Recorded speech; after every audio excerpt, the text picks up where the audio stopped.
Hello and welcome to the HistoryNetwork.org podcast. If you'd like to become a patron of the podcast, we would love you to. And you can do so at patreon.com/the History Network. Thanks to all our patrons who make this podcast possible. The HistoryNetwork.org podcast, Season 38, Episode 9. The Second Battle of Mantinea, Part 1.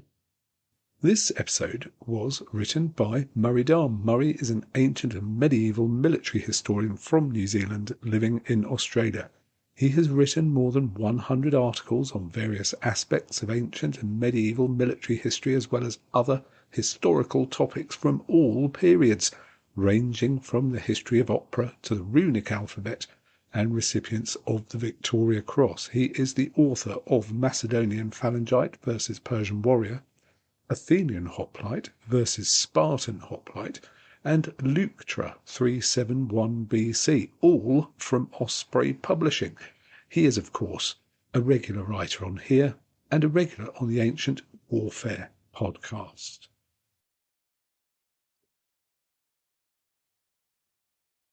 At the Battle of Leuctra in 371 BC, a resurgent Thebes, led by its statesmen and tactician reformers Epaminondas and Pelopidas, defeated the army of Sparta. The defeat was one of the greatest shocks Greece had witnessed.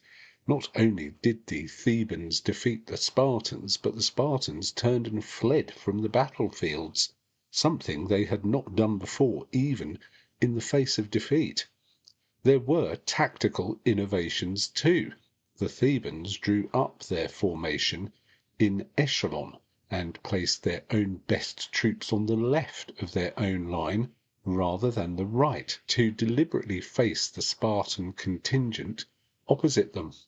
They also had a particularly deep formation.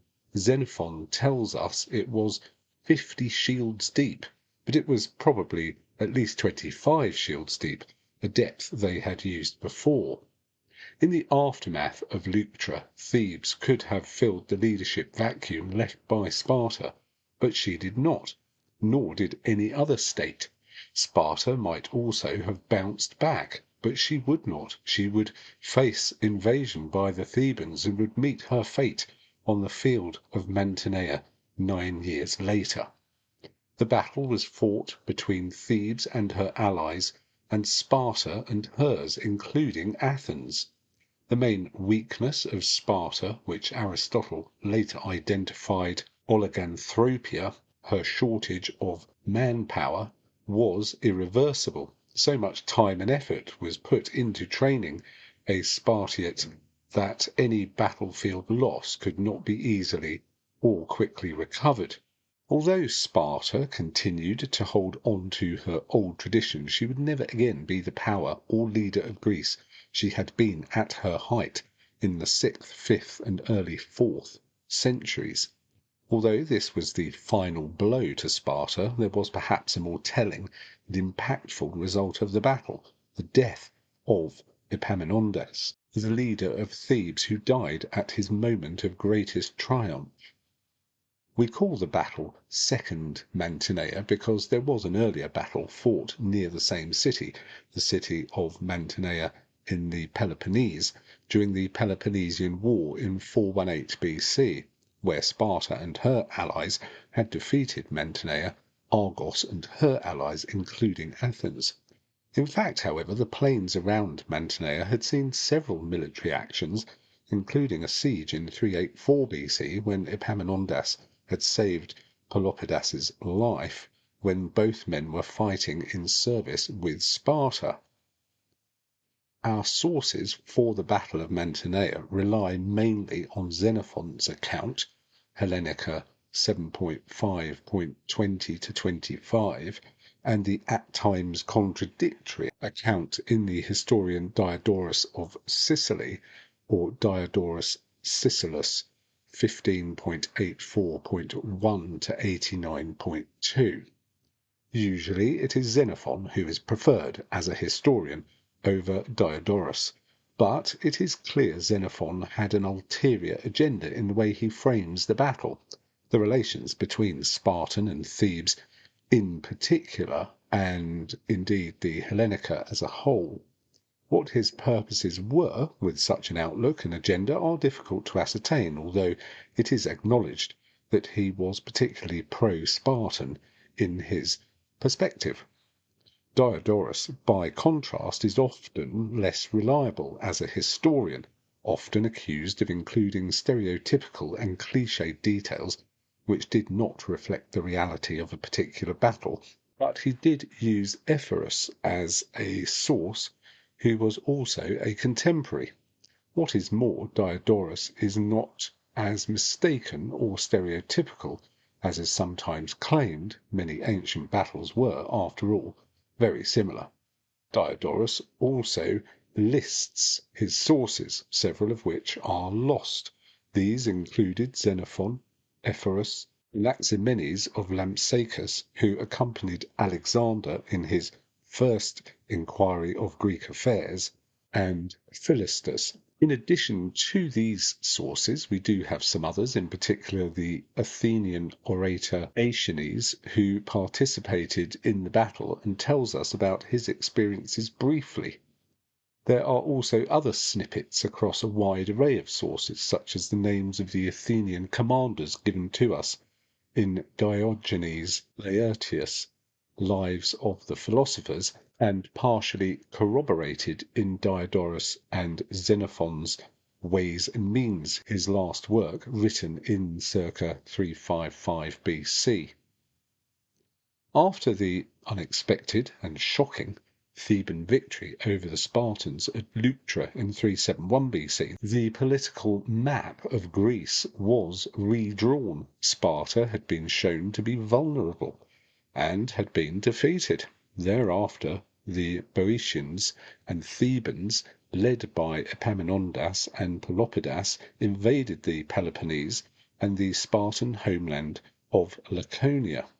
They liberated the lands of Mantinea from Spartan rule and refounded the city of Messene in 369. This and the refounding of other towns were a further check on Spartan power. But these invasions did not, however, end Sparta. The Thebans, too, were riven with internal divisions, even prosecuting Epaminondas for being too successful, actually for acting beyond the boundaries of his terms of office. Pelopidas met his end in 364 BC fighting for Theban influence in Thessaly. Nonetheless, in 362, Epaminondas was again Boeotarch, and he led an alliance against Sparta and her allies, invading the Peloponnese once more. The two armies met at Mantinea. At Mantinea, the Athenians were drawn up on the left of the allied army, having sent 6,000 men, and facing the Boeotians and their allies. The left had always been the place of Sparta's most important ally, traditionally Hegia, although she and Athens argued about who should have that place at the Battle of Plataea. Now, however, the Hegians were arrayed against the Spartans. The Athenians were led by Hegesilaus. We can note that Xenophon does not name the commanders in his Hellenica, whereas Diodorus does. Diogenes Laertius actually gives us detail of Xenophon's own twin sons, named Diodorus and Grylus, who fought in the battle. Diodorus came safe out of the battle without performing any distinguished service. Grylus was posted with the cavalry, and in the battle which took place about Mantinea fought stoutly and fell, as Ephorus relates in his 25th book, Cephisidorus being in command of the cavalry, and Hegesilaus commander-in-chief. In this battle Epaminondas also fell. On this occasion Xenophon is said to have been sacrificing, with a chaplet on his head, which he removed when his son's death was announced, but afterward, upon learning that he had fallen gloriously, he replaced the chaplet on his head. Other accounts of Gryllus's death have him fall before the battle proper, in a preliminary cavalry engagement. Xenophon's account describes, although it is absent from other accounts of the battle, and Xenophon's account, somewhat peculiarly, does not mention his son or his death at all.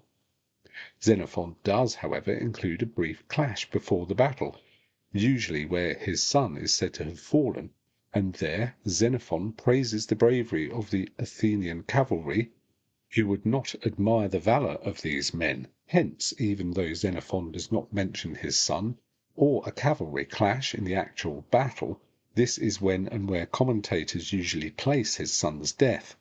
Diodorus does, however, mention the deployment of the cavalry and a brief cavalry engagement as the battle itself began, and it may have been there that Gryllus fell. A further detail of the battle comes from Aeschines' speech on the embassy, 169. There Aeschines gives us an account of his own career, stating that he fought at the battle of Mantinea, not without honour to myself or credit to the city. This was despite the fact he was on the losing side, and in this he may have been making a claim to being like Socrates, who had performed heroically at the defeat of Delium in 424 BC. According to Diodorus, Epaminondas learnt that the Mantineans had joined with the Spartans, and the army was coming against him. He encamped close to Mantinea, but led his men by night to seize Mantinea itself, since it would be relatively empty of men. As he approached the unprotected city at first light, however, the Athenian contingent arrived, 6,000 men strong, commanded by Hegesilaus. In Xenophon, the Athenian cavalry were already quartered in Mantinea, but, begged by the Mantineans for help, and despite the fact they had not eaten, nor their horses, they chose to delay the Theban and Thessalian advance, and this despite knowing the reputation of the Thessalian horse. In Diodorus, the Athenians put some men into the city, and, expecting battle, Epaminondas therefore deployed his army. In Xenophon, however, Epaminondas's reason for offering battle was anxiety about coming to battle before the term of his office as Biotarch would expire, and he would leave his allies unprotected. In Xenophon, therefore, the picture of Epaminondas is selfish and not as generous as in every other source.